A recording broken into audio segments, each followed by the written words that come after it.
Yeah, and welcome to a lesson I like to call the 3 keys to killer blues rock phrasing. And I love blues rock, whether it's 80s or 70s or 60s. Blues and rock together, it's like, I don't need donuts, so like ketchup and french fries. They're just meant for each other. So, check this out. The 3 keys, and I got to do this quick, just get this in a short package. One, you got to know the scale. So for sure, first step, memorize the pentatonic scale because 9 times out of 10, that's what people use. Modes are great. Start with the pentatonic. 5 notes is easier to learn than 7. So, got to know what key you're in too. So, know that the song progression is in A. So we'll take A minor. We'll do a 1-4-5 blues progression. 2, you got to be able to see the chords all over the neck. A way to do that is to learn the cage system. I work out of the cage system. Don't use the whole thing to do lessons. I use 3 chord shapes, and I'll explain those in a minute. But seeing the chords all over the neck is crucial to melodic solo playing. Not only that, but it teaches you the notes you want to hit as the chord progression goes by. 3, super important, is feel, right? Feel's what connects us with music. It's the emotional connection with music. Good drummers laying it down. Even people that don't even like playing an instrument, they feel it. They're automatically like, yeah, I can feel that. Yeah, I can dance. Maybe not, but you get the point. You are immediately connected emotionally and physically to the music. Okay, so feel is super important. Think blues players. B.B. King, Stevie Ray Vaughan, Jimi Hendrix, ripping, rock players, Van Halen, all these guys, they have the skill and the feel, okay? David Gilmour, don't have to be fast, incredible feel, okay? So, those are the 3 things. Scale, chords all over the neck, feel. Now, let's give concrete examples of what that is. So, scale, A minor, pentatonic. Learn all 5 positions. I'm not going to go over them here, but there's tons of awesome diagrams all over the internet to learn the 5 positions. Learn all 5 because they all have cool ways to approach the same thing, okay? In different spots. So, the inversions, or knowing your chords all over the neck, what I'm going to show you is inversions. And what that means is A minor, let's say, has 3 notes in it that are important. The root, the 3rd, and the 5th. Now, those 3-note clusters are all over the neck, but I'm going to relate mine to shapes of open position chords. So, if we took this one, if you look at these notes right here, it's just like an E minor chord in open position. I use this finger as kind of a capo and to be able to hit my root note here, but I take that shape, that E minor shape, and now that shape turns into an A chord because of what this finger is doing, right? Just like if I moved it up to here, I still have the E shape, but now my root note is D, I got a D minor chord, okay? That's one shape. Another shape is an A shape, and since we're in minor, think of an A minor chord, right? It looks like that. Exact same thing, right? Same premise. If I took my fingers and did this, and I have this 3-note cluster, right? But I want that to be D minor, I'm going to use this finger and find on the A string a D note. Do this exact same thing, scoot it up. Now I have a D minor, but the shape is an A minor shape, okay? Same thing. Move it up to, got my E minor chord, but that A shape. Same thing, think of a D, right? So we got to use D minor in this instance. There's our D minor shape. If you want to find the root of this chord, look for this finger. Your 3rd finger on the B string, look for an A. Say we want an A minor, look for the A note, which is right here. I scoot that whole shape up. Voila! Magic! Okay, now why that's important is then we can see where those chord shapes are within our pentatonic scale. So if I took positions 1 and 2, right? And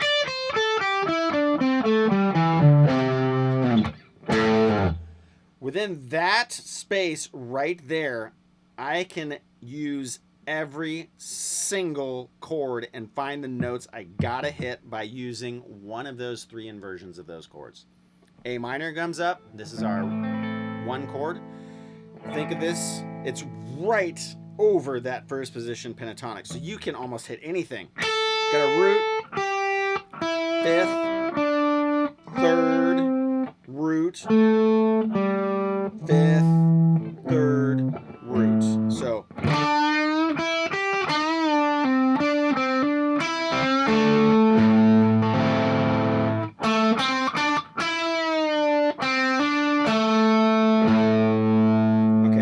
sounds killer. I used one inversion. If I want to take that A chord and do it in position 2, I use the D shape, and it's right here. See if this cluster sounds familiar? Okay? It's right there. Okay, so why that whole thing works is if you look at the notes, right, you got your A, your C, and your E. When I do this, I'm bending to E, which is in the chord. Okay? When I do this, this is... So... I'm hitting the notes of the chord right there, okay? I've hit all three. Now... If I can do that, so I've seen two shapes of the A. Here, the E shape, and the D shape. In those two positions. Now, our other two chords, this is the A shape. Again, we're right in that first position of pentatonic.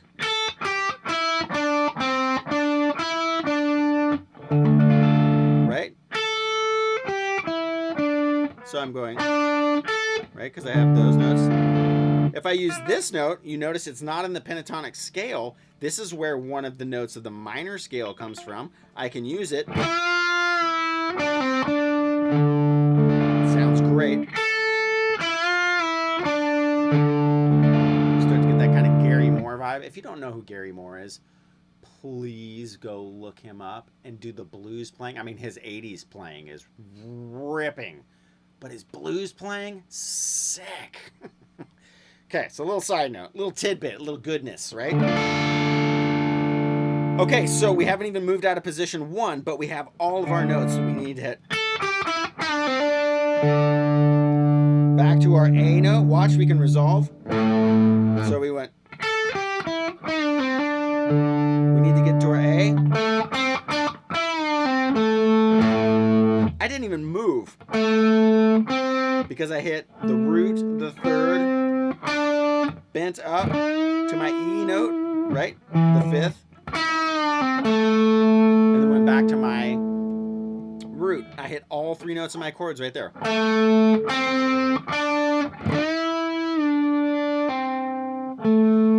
Because I can see those inversions, right? I know exactly where to go. Now, when I go to E minor, I have two E minors really close to me. I have this A-shaped one, okay, which is in position 2. Another note out of the minor scale, right? But I also have this one right here. So there's two options. I can go down or up, because sometimes you don't always want to play high and you want to go lower.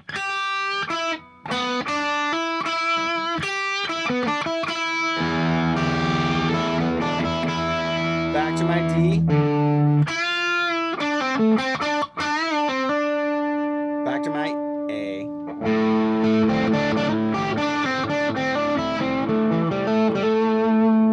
Back to my E for the 5 chord.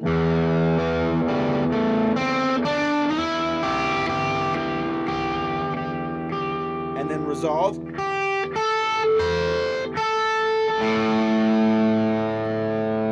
Now I'm literally just hitting the notes of the chords right there. And it's training your brain to think not so much as the scale. You got to use the scale. That's your map.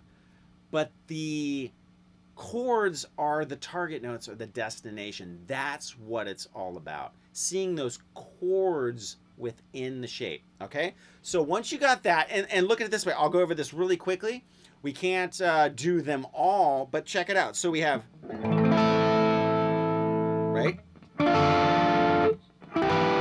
1, 4, 5 right there, okay? So we hit in positions 1 and 2 all of our chords in the 1, 4, 5. If we go to shapes 2 and 3, we have A minor, 1 chord, okay? Still in shape 2 of the pentatonic scale. We have our D, which is in position 3, D minor, our E shape. And our 4 or 5 chord rather, the E chord, is right there, also in position 2. So you got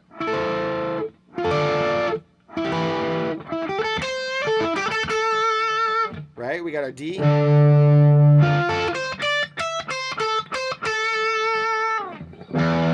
then we go.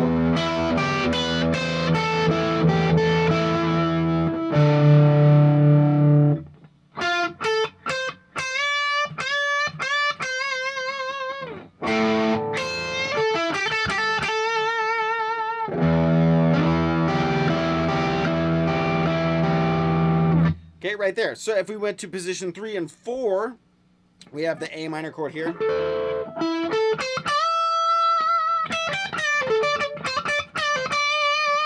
Our D minor shape is right there.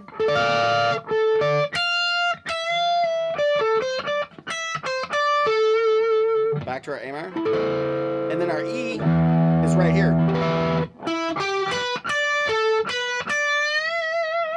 And then here.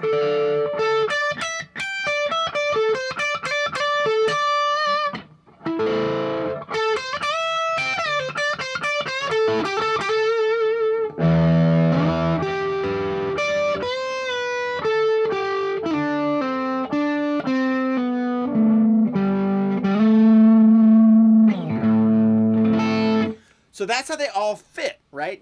I had 3 inversions of each chord at my fingertips, and I could find the 1, 4, 5 within 2 positions of the pentatonic scale. Each position had one of those 3 inversions of each of those chords right underneath my fingertips. And that is magic because you stop fumbling around wishing you could hit the notes to knowing where the notes are. So the chords within the scales is eureka. Okay? Now, feel, that takes some work, but I'll give you a couple tips. Bending, vibrato, and timing. Okay? So, bending, obviously. Right? Take the bends and think of bends not just bending, so you're not randomly bending notes. Think of those inversions again and how you can bend a string into one of those inversions, okay? Right? When we bent there, we bent into our 5 chord. We also have the E note in this chord too. But remember I was saying it's kind of one of those transitional ones. So you can pick another note, a third or a root to bend to. That would be great. So you could take this note right here. You're bending to the root, okay, in position 1. Now, bends are great because you can do them really fast. No vibrato. You can do them fast with vibrato. You can bend, hold the note, add vibrato, a la David Gilmour all the time. You can bend super slowly. Take your time, like you're with a lady, or ladies, like you're with your man. Right? It's sexy bend. Reverse bends, super cool. You bend up to the note and go down like this. And if you do it multiple times and go a little lower each time, very cool effect. Helps if you make an ugly face, like lemon juice face, like watch Stevie Ray Vaughan, just ugly faces, but he means it. Okay, so you got Now, when you come down, you know, vibrato can be on a bent note, but it can also be on a stationary note. Now, I like to use my hand to do the vibrato, not my finger. So you get a rocking motion with your hand, like think of a pendulum. And I'm pulling or pushing, right? And I'm using this pivot motion rather than this because you're going to have more strength. And if you use your other fingers to help you, awesome. But if you're doing one finger vibrato, it's especially awesome to keep your fingers stiff and use this motion of your hand to help you out, okay? So you can do that, right? The quick bend, slow, vibrato. Come down, do reverse bend. Stationary vibrato. And then the timing, right? So timing could be taking the same 4 notes and manipulating it so you can use the same 4 notes, but it sounds different, okay? So like instead of going, right, you can be like,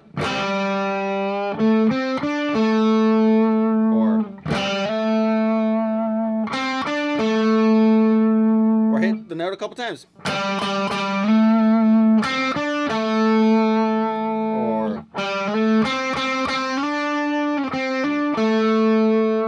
Right, so you can do the timing difference, which is great on its own. Or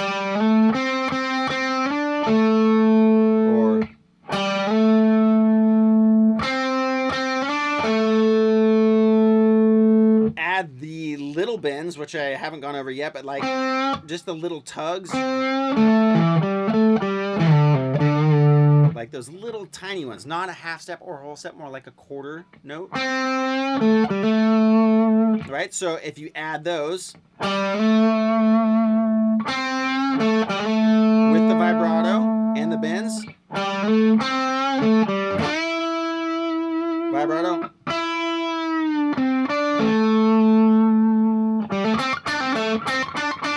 right, mess with the timing. It's the same notes. It's just a quick hammer on and pull off. Right? You can add more feel here using palm muted. You can rake. Raking is done by you really heavily mute the strings until you get to the note that you want to ring out.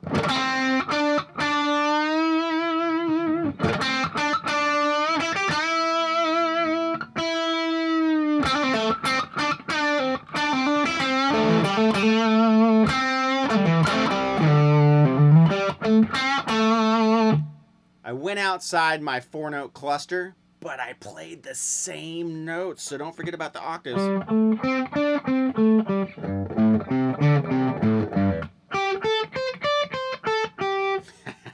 That right there is complete magic too, because you can use the same 4 notes, play the octaves, sounds different.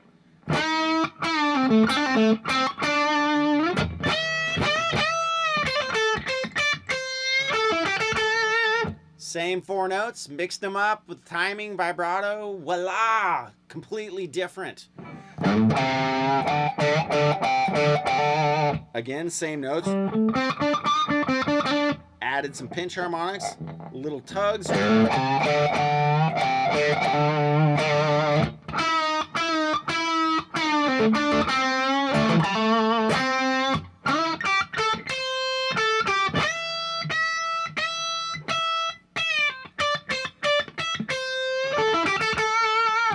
Right, so it's just those 3 things. That's all I did right there. Now, of course, I've been playing a while, so it helps. But if you're starting out and you learn these right off the bat, it will save you 10 years of trying to figure stuff out. If you've been playing for a long time and you got the technique, you're halfway there. You're more than that. You're 3/4 of the way there because you got the technique. You can move around. You can probably already bend. You can probably do vibrato. The missing element for you is seeing the chord shapes inside the scale. I promise you, and I always go over this, but I really try to stress the importance. This literally was like magic for me. And I've been playing 20 years before I did this, and I was like, how did I miss that? I saw a lesson on the caged system, and I was like, I was speechless. Good thing I wasn't guitarless, because it was like a lightning bolt, and I was like, wow. And then when I started teaching it, it was so much easier to tell people, because they're always like, how do you become melodic? Right there. That shows you how to become melodic, because those are the notes of the chords in the progression. And it's how you apply those notes over the progression as those chords go by that make the melodies. Now, you don't always have to hit the notes of that chord as it's going by, but it sure is awesome when you can do a rip and run or just moving around, and then the last minute, bam, you hit one of those magical notes. It's that connection. And see, I was spitting. I was feeling it so much. It was like, luckily it didn't hit the lens, but that's how powerful it is. I promise you, it will work. It is magic. You'll get a hallelujah. You'll love it. Your neighbors will love it, because you'll start to sound like you're making melody. The blues gigs will be great. Anything, any gig, whatever. Just connect, feel. Don't forget the feel. Feel is huge. Really go slow. Connect with your instrument. Feel it. Feel that. Oh, just dig.